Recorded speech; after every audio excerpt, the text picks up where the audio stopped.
Welcome back. WMBD is continuing to honor Black history. Mental health can sometimes be a touchy topic in the Black community. WMBD's Brianna Rittman joins us in studio now to share why that is. Brianna. Well, Rebecca Thomas, research from the Office of Minority Health shows there's a gap when it comes to African Americans receiving mental health compared to other races. Now, I spoke with a licensed clinical professional counselor who shares some historical context about the gap.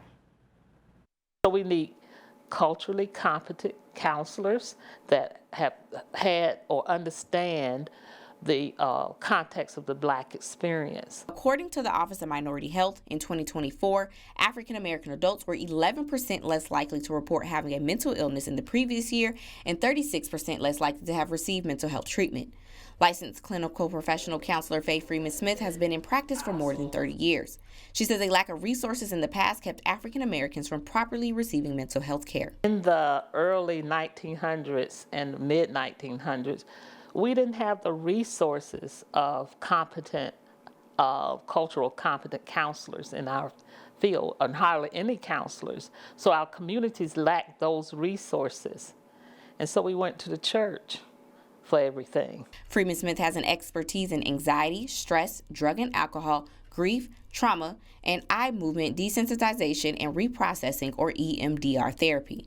She acknowledges therapy can be a taboo topic in the church. Not sharing information, we can do it alone, and that was well supported, but that was our place of seeking help. However, Freeman Smith says church still serves as a service when helping people navigate their mental well-being. But they need to update to the social issues of mental health. And some churches have. We have counselors in churches that churches, well, the pastor would say, go to your this counselor. And we have topics on mental health.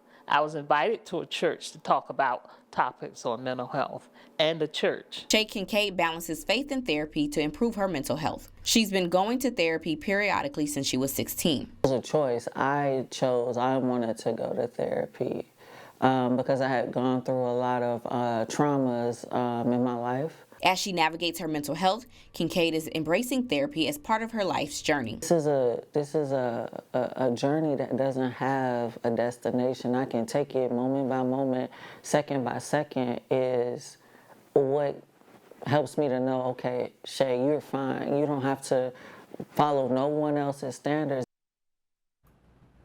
Now, according to the American Psychological Association, 5.49% of psychologists are African American. We'll be right back.